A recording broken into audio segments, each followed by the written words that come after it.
ଅନାମର ଧନ୍ୟବାଦ ଦିଏ। ପ୍ରଭୁ ଆମମାନଙ୍କୁ ଏପର୍ଯ୍ୟନ୍ତ ସୁରକ୍ଷା କରିଛନ୍ତି।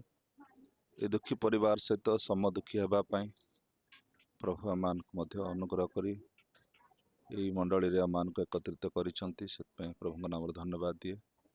ବାସ୍ତବରେ ଗତକାଲି ଯେତେବେଳେ ପ୍ରିୟ ପ୍ରଭୁଙ୍କ ଦାସ ଲୋହରା ବାବୁଙ୍କର ବିଶ୍ୱାସ ଶୁଣିଲୁ, ନିଶ୍ଚିତ ଭାବରେ ତାହା ଆମମାନଙ୍କୁ ମର୍ମାହତ କରିଛି। ମୁଁ ମଧ୍ୟ ଗଭୀର ଭାବରେ ଆଉ ଏ ଦୁଃଖ ମୋତେ ବହୁତ ଆଘାତ ଦେଇଛି। ପ୍ରିୟ ପ୍ରଭୁଙ୍କ ଦାସ ଲୋହରା ମହାଶୟ, ତାଙ୍କ ସହିତ ସମ୍ମିଳନୀ ଭାବରେ ଏବଂ ବ୍ୟକ୍ତିଗତ ଭାବରେ ମଧ୍ୟ ବହୁତ ଘନିଷ୍ଠ ସମ୍ପର୍କ ଥିଲା।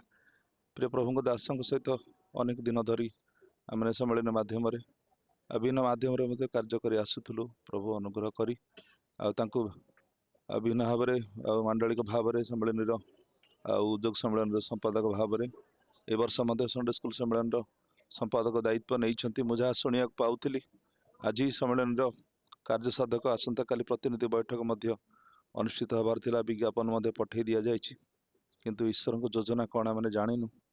ପ୍ରଭୁ ତାଙ୍କ ଇଚ୍ଛା ମତେ ତାଙ୍କ ଦାସକୁ ନେଇଛନ୍ତି। ବାସ୍ତବରେ ଆମେ ବିଶ୍ୱାସ କରୁଛୁ ଯେ ପ୍ରଭୁଙ୍କ କୋଳରେ ଅଛନ୍ତି। ପ୍ରଭୁ ବାକ୍ୟରେ ଲେଖାଯାଏ, ମରଣ କାଳରେ ଧାର୍ମିକର ଆଶ୍ରୟ ଥାଏ। ପ୍ରଭୁ ନିଶ୍ଚିତ ଭାବରେ ତାଙ୍କ ଦାସଙ୍କୁ ତାଙ୍କ କୋଳରେ ଆଶ୍ରୟ ଦେଇଛନ୍ତି। ଆମେ ବିଶ୍ୱାସ କରୁଛୁ। ବିଶେଷ ଭାବରେ ଆଉ ପ୍ରିୟ ମଣ୍ଡଳୀ ଏବଂ ପରିବାର ମଧ୍ୟ ଦୁଃଖରେ ଭାଙ୍ଗି ପଡ଼ୁଛନ୍ତି ଏବଂ ଆମମାନଙ୍କ ସମ୍ମିଳନୀର ମଧ୍ୟ ପ୍ରତ୍ୟେକ ଏ ସମସ୍ତ ଦୁଃଖର ବିଷୟ ଶୁଣି ଅତ୍ୟନ୍ତ ମର୍ମାହତ ଅବସ୍ଥାରେ ଅଛନ୍ତି। ପ୍ରଭୁ ଶାନ୍ତି ସାନ୍ତ୍ୱନା ପ୍ରଦାନ କରନ୍ତୁ ସେ ପରିବାରକୁ, ତାଙ୍କ ସହଧର୍ମିଣୀକି, ତାଙ୍କ ପିଲାମାନଙ୍କୁ ଶାନ୍ତି ସାନ୍ତ୍ୱନା ଦିଅନ୍ତୁ। ମଣ୍ଡଳୀ ପାଇଁ, ସମ୍ମିଳନୀ ପାଇଁ ମଧ୍ୟ ଏକ ଅପୂରଣୀୟ କ୍ଷତି ପ୍ରଭୁ ସେ ସମସ୍ତ ପୂର୍ଣ୍ଣ କରନ୍ତୁ, ଆଶୀର୍ବାଦ କରନ୍ତୁ। ଆଜିର ଏ ସମସ୍ତ କାର୍ଯ୍ୟକ୍ରମରେ ଆଉ ମଣ୍ଡଳୀ ସମ୍ମିଳନୀର ଆଉ ଅନ୍ୟାନ୍ୟ ସମ୍ମିଳନୀର ପ୍ରିୟ ପ୍ରଭୁଙ୍କ ଲୋକମାନେ ମଧ୍ୟ ଉପସ୍ଥିତ ଅଛନ୍ତି। ଆଉ ସେଥିପାଇଁ ମଧ୍ୟ ଆମେ ବିଶେଷ ପ୍ରଭୁଙ୍କୁ ଧନ୍ୟବାଦ ଦେଉଛୁ। ପ୍ରଭୁ ଅନୁଗ୍ରହ କରନ୍ତୁ, ସେ ପରିବାରକୁ ଶାନ୍ତି ସାନ୍ତ୍ୱନା ଦିଅନ୍ତୁ। ଧନ୍ୟବାଦ। ପ୍ରତ୍ୟେକଙ୍କୁ ମୋର ନମସ୍କାର ଜ୍ଞାପନ କରେ। ନମସ୍କାର। ଅତି ଦୁଃଖଦ ବିଷୟ, ଆମ ସମଗ୍ର ସମ୍ମିଳନୀର ଜଣେ ଖ୍ୟାତ ବ୍ୟକ୍ତି, ଯାହାଙ୍କର ଜନ୍ମ ତାବରଡ଼ା ମଣ୍ଡଳୀରେ, ଯାହାଙ୍କ ନାମ ହର୍ଷ ଲୋହରା। ସେ ଜଣେ ସରଳ ବ୍ୟକ୍ତି, ପ୍ରଭୁ ଭୟକାରୀ, ପ୍ରଭୁ ସେବାକାରୀ। ତାଙ୍କ ଜୀବନରେ ଅନେକ ସମୟରେ ସେ ପ୍ରଭୁଙ୍କ ନିମନ୍ତେ ଅନେକ ସମୟ ଦେଇଛନ୍ତି। ଏପରିକି ମାଣ୍ଡଳିକ ଭାବରେ ସେବକ ଦାୟିତ୍ୱ ନେଇ ମଧ୍ୟ ନିର୍ବାହ କରିଅଛନ୍ତି। କେବଳ ତାହା ନୁହଁ, ସମ୍ମିଳନୀଗତ ଭାବରେ ମଧ୍ୟ ସେ ଅନେକ ପଦପଦବୀରେ ରହିଥିଲେ ଏବଂ ଶୃଙ୍ଖଳିତ ଭାବରେ କାର୍ଯ୍ୟମାନ ସମାପନ କରିଅଛନ୍ତି।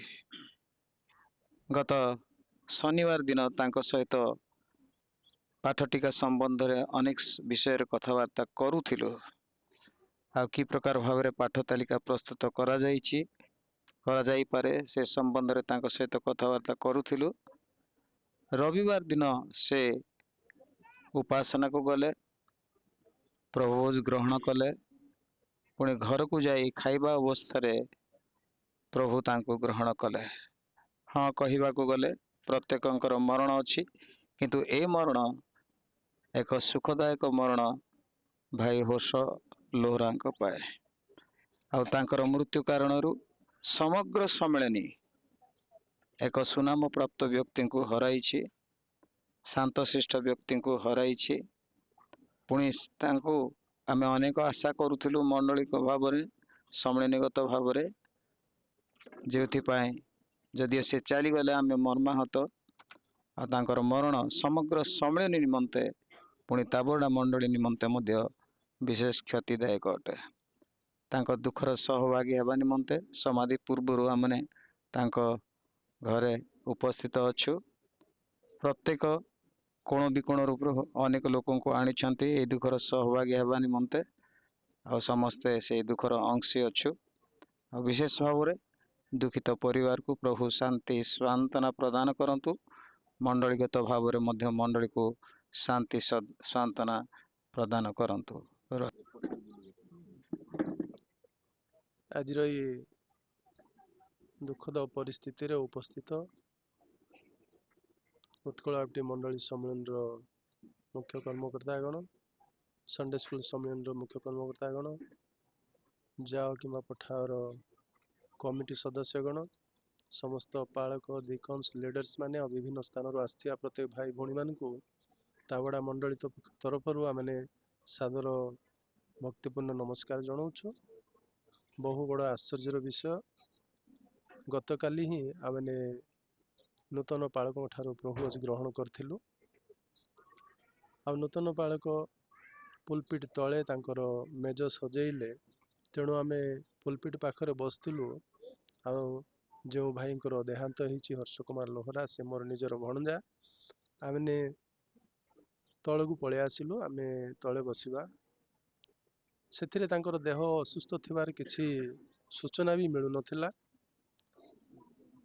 ଉପାସନା ସରିଲା, ପ୍ରଭୋଜ କାର୍ଯ୍ୟ ସରିଲା, ପ୍ରାୟ 2ଟା ସମୟରେ ସରିଲା। ଆମେ ସମସ୍ତେ ନିଜ ନିଜ ଗୃହକୁ ଫେରିଲୁ। ସିଏ ମଧ୍ୟ ଆଉ ଖାଦ୍ୟ ଗ୍ରହଣ କରୁଥିଲେ। ହଠାତ୍ ସେ ଆଉ ସେନ୍ସଲେସ୍ ହେଇଗଲେ। ତାଙ୍କୁ ସାଙ୍ଗେ ସାଙ୍ଗେ ପରିବାର ଏବଂ ମଣ୍ଡଳୀର ଅନେକ ଯୁବା ଯୁବତୀ ମାନେ ମିଶିକି ମେଡିକାଲ ନେଲେ। ମେଡିକାଲରେ ଡାକ୍ତର ତାଙ୍କୁ ମୃତ ଘୋଷଣା କଲେ। ଆମେ ଦୁଃଖିତ ଯେ ଆମ ମଣ୍ଡଳୀ ପାଇଁ ଗୋଟେ ସୁନ୍ଦର ପିଲାର ଗୋଟେ ଆଜି ନଷ୍ଟ ହେଇଯାଇଛି। ମୁଁ ଯଦି କହିବି, ଆମ ବୟସର ଲୋକମାନଙ୍କୁ ଛାଡ଼ିଦେଲେ ଆମ ତଳ ଲେଭଲର ବୟସ ଭିତରେ ସେ ଗୋଟେ ଅଗ୍ରଣୀ ନେତା ଥିଲେ, ମଣ୍ଡଳୀ ସହିତ ସମ୍ପୃକ୍ତ। ସେ ସଣ୍ଡେ ସ୍କୁଲରେ ଭଲ କରୁଥିଲେ। ଯୁବକ ସମିତି, ସଣ୍ଡେ ସ୍କୁଲ ସମିତିରେ ବିଭିନ୍ନ ଭାଗ ନେଇଥିଲେ। ଯୁବକ ସମ୍ମିଳନୀ, ସଣ୍ଡେ ସମ୍ମିଳନୀରେ ମଧ୍ୟ ଆଉ ସମ୍ପାଦକ ଦାୟିତ୍ୱ, ବିଭିନ୍ନ ଦାୟିତ୍ୱ ସୁଚାରୁ ରୂପେ ତୁଲେଇଥିଲେ। ବର୍ତ୍ତମାନ ମଧ୍ୟ ସେ ସଣ୍ଡେ ସ୍କୁଲ ସମ୍ମିଳନୀର ଆଉ ସମ୍ପାଦକ ଅଛନ୍ତି। ସଣ୍ଡେ ସ୍କୁଲ ସମ୍ମିଳନୀର ସମ୍ପାଦକ କର୍ମ ଆଜି ତାଙ୍କର ଏକ୍ଜିକ୍ୟୁଟିଭ ଥିଲା। ପ୍ରଭୁଙ୍କର ଇଚ୍ଛା କିଏ ଜାଣେ, ପ୍ରଭୁ ଗତକାଲି ତାଙ୍କୁ ନେଇଗଲେ। ଯଦି ମୁଁ ମଣ୍ଡଳୀ ସ୍ତରରେ ଦେଖିବି, ସେ ଗୋଟେ ଉନ୍ନତ ଧରଣର ସେବକ। ମଣ୍ଡଳୀର ଯେତେ ପ୍ରଭୁଙ୍କ ଦାସ ଦାସୀ ଆସନ୍ତି, ସମସ୍ତଙ୍କୁ ଆତିଥ୍ୟ ସତ୍କାର କରିବା ପାଇଁ ସେ ବହୁତ ଆଗ୍ରହୀ। ପ୍ରଭୁ ସେଇ ପରିମାଣରେ ତାଙ୍କ ପରିବାରକୁ ମଧ୍ୟ ବହୁତ ଆଶୀର୍ବାଦ କରିଛନ୍ତି। ମୁଁ ମଧ୍ୟ ଜଣେ ଶିକ୍ଷକ। ମୋ ସହିତ 18 ବର୍ଷ ସେ ଶିକ୍ଷକତା କଲେ ଆମର ଇଟାବଡ଼ା UGHSରେ। ଆଉ ସେ ମୋର ଶିକ୍ଷକତା କାଳ ମଧ୍ୟରେ, ମୋର ତତ୍ତ୍ୱାବଧାନରେ ସେମାନଙ୍କର ବ୍ୟବହାର ଅନୁଷ୍ଠାନ ପ୍ରତି, ଛାତ୍ରଛାତ୍ରୀ ପ୍ରତି, ମୋ ପ୍ରତି ମଧ୍ୟ ବହୁତ ଭଲ ଥିଲା।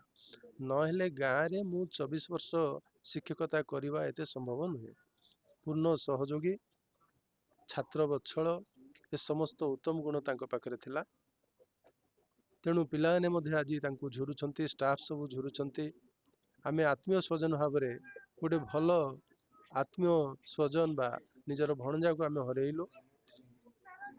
ସାଧାରଣତଃ ଆମେ ଯଦି କହିବା, ଆମ ପରିବାରର ମୋ ଶ୍ୱଶୁର ହେଉଛନ୍ତି ଆଉ ମଣ୍ଡଳୀର ଅଭିଷିକ୍ତ ଦିକନ ସ୍ୱର୍ଗତ ଶଶିଭୂଷଣ ଲୋହରା। ତାଙ୍କ ପୁତ୍ର ଆମୋସ ଲୋହରାଙ୍କର ପୁତ୍ର ହେଉଛନ୍ତି ହର୍ଷ ଲୋହରା। ବିଶପ ଲୋହରାଙ୍କ ସହିତ ତାଙ୍କର ବହୁତ ଘନିଷ୍ଠ ସମ୍ପର୍କ, ଯେହେତୁ ସେ ଆତ୍ମୀୟ ନିଜ ଦାଦା। ଆଉ ସେମାନେ ମଧ୍ୟ ମୋତେ ବାର୍ତ୍ତା ଦେଇଛନ୍ତି, ଆମେ ଅତ୍ୟନ୍ତ ଦୁଃଖିତ ଯେ ଗୋଟେ ଉତ୍ତମ ଆଉ ପୁଅକୁ ଆମେ ହରେଇଲୁ ବୋଲି। ମଣ୍ଡଳୀ ବି ଦୁଃଖିତ ଯେ ମଣ୍ଡଳୀ ଏବେ ଆମମାନଙ୍କର ସଭା ଅଛି। ସଭାରେ ସେ ପରିବାରର ଦାନ, ତ୍ୟାଗ, ସହଯୋଗ ଆମକୁ ବହୁତ ଉତ୍ସାହିତ ଆଉ କରୁଥିଲା। ହଠାତ୍ ତାଙ୍କର ଯେତେବେଳେ ବିୟୋଗ ଆସିଲା, ମଣ୍ଡଳୀ ସମ୍ପୂର୍ଣ୍ଣ ଭାଙ୍ଗି ପଡ଼ିଛି। ମଣ୍ଡଳୀର ଗୋଟେ ଆଶା ମଧ୍ୟ ବର୍ତ୍ତମାନ ମଉଳି ଯାଇଛି। ସତେ ଅବା ଆମେ ଚିନ୍ତା କରୁଛୁ ଯେ ତାବଡ଼ା ଆକାଶର ଗୋଟେ ତାବଡ଼ା ଗ୍ରାମର ଆକାଶର ଗୋଟେ ତାରକା ଆଜି ଖସି ଯାଇଛି। ଆଉ ସେଥିପାଇଁ ଆମେ ବହୁତ ଦୁଃଖିତ। ଆପଣମାନେ ଏଇ ଦୁଃଖର ପରିବାରକୁ, ମଣ୍ଡଳୀକୁ ସାନ୍ତ୍ୱନା ଦେବା ପାଇଁ ଆପଣ ଯେତେ ଏକତ୍ରିତ ହେଲେ, ସମସ୍ତଙ୍କୁ ମୋର ନମସ୍କାର। ଆଉ ପରିବାର ପାଇଁ ପ୍ରାର୍ଥନା କରନ୍ତୁ, ପରିବାର ଯେ ପ୍ରକାର ଆଶୀର୍ବାଦ ଯୁକ୍ତ ହବ। ପ୍ରଭୁ ଗୌରବ ପାଆନ୍ତୁ। ଧନ୍ୟବାଦ। ସର୍ବପ୍ରଥମେ ପ୍ରଭୁ ଯୀଶୁ ଖ୍ରୀଷ୍ଟଙ୍କ ନାମରେ ସମସ୍ତଙ୍କୁ ମୋର ଭକ୍ତିପୂର୍ଣ୍ଣ ନମସ୍କାର। ଆମମାନଙ୍କର ପ୍ରଭୁଙ୍କର ଦାସମାନେ ସମସ୍ତେ କହିଗଲେ। ଆମମାନେ ସମସ୍ତେ ହର୍ଷ ଲୋହରାଙ୍କୁ ଜାଣିଛୁ। ସେ କେତେ ପବିତ୍ର ଜୀବନ ଯାପନ କରୁଥିଲେ, ପ୍ରଭୁଙ୍କର ପାଇଁ ସମୟ ଦେଉଥିଲେ। ଆଉ ଏଇ ଦିନମାନଙ୍କରେ ଆପଣମାନଙ୍କୁ ସମସ୍ତଙ୍କୁ ମୁଁ କହି ରଖିବା ପାଇଁ ଚାହେଁ, ବ୍ଲଡ଼ ଟେଷ୍ଟ ପାଇଁ, ସୁଗର BP ଟେଷ୍ଟ ପାଇଁ ମାତ୍ର 300 ଟଙ୍କା ଖର୍ଚ୍ଚ ହୁଏ। ଦୟାକରି ଯେଉଁମାନେ ବୟସ ପ୍ରାପ୍ତ ନିଜ ନିଜର ଶରୀର ନିମନ୍ତେ ଯତ୍ନ ନିଅନ୍ତୁ। ହଠାତ୍ ପରିବାରକୁ ଆଘାତ ଦିଅନ୍ତୁ ନାହିଁ। ପିଲାଙ୍କର ଭବିଷ୍ୟତ ଗଠନ ନ କରୁଣି ଏହି ପ୍ରକାର ସମସ୍ୟା ଆଉ ଉପୁଜିବା ପାଇଁ ଦିଅନ୍ତୁ ନାହିଁ। ତେଣୁ ସମସ୍ତଙ୍କୁ ମୋର ହୃଦୟ ସହିତ ଅନୁରୋଧ କରୁଛି, ନିଜ ନିଜ ଶରୀର ନିମନ୍ତେ ଯତ୍ନବାନ ହୁଅନ୍ତୁ। ଟେଷ୍ଟ କରନ୍ତୁ। ବିପି ସୁଗରକୁ ଆଖି ଆଗରେ ରଖି ପ୍ରଭୁଙ୍କର ସେଇ ଦେଇଥିବା ବୟସ 70 କିମ୍ବା 80 ବର୍ଷ ବିନ୍ଦାସ ଭାବରେ ପ୍ରଭୁଙ୍କର ସେବା କରନ୍ତୁ। ପିଲାମାନଙ୍କର ଭବିଷ୍ୟତ ଗଠନ କରନ୍ତୁ। ତେଣୁ ଆପଣମାନଙ୍କୁ ପୁଣି ଥରେ ଅନୁରୋଧ କରୁଛି, ହର୍ଷ ଲୋହରାଙ୍କର ଯେଉଁ ହାର୍ଟ ଆଟାକ୍ ଆସିଲା, ସେ ଆଗରୁ ଯଦି ଟିକେ ତତ୍ପର ହେଇଥାନ୍ତେ, ବୋଧେ ଆଜି ଏଇ ଘଟଣା ଆମମାନଙ୍କର ତାବର୍ଡା ମଣ୍ଡଳୀକୁ ସମ୍ମିଳନୀକୁ ଦେଖିବାକୁ ପଡ଼ିନଥାନ୍ତେ। ତେଣୁ ଆଜିର ଏଇ ଶକ୍ ନ୍ୟୁଜ୍ ଆମେ ସମସ୍ତଙ୍କର ସଚେତନ ନିମନ୍ତେ, ତେଣୁ ଆସୁ ଆମମାନେ ନିଜେ ନିଜେ ସଚେତନ ହେବା, ପରିବାରକୁ, ମଣ୍ଡଳୀକୁ ଆଉ ପ୍ରଭୁଙ୍କ ନିମନ୍ତେ ପ୍ରଭୁ ଦେଇଥିବା ବୟସକୁ ଆମେ ସମ୍ପୂର୍ଣ୍ଣ କରିବା। ପ୍ରଭୁ ଏ ଅଳ୍ପ ଶିକ୍ଷାରେ, ଚେତନାରେ ଆମେ ସମସ୍ତଙ୍କୁ ଆଶୀର୍ବାଦ କରନ୍ତୁ। ଧନ୍ୟବାଦ। ପ୍ରଭୁ ଲୋହରାଙ୍କର ପରିବାରକୁ ସ୍ୱର୍ଗୀୟ ଶାନ୍ତି ପ୍ରଦାନ କରନ୍ତୁ। ନମସ୍କାର।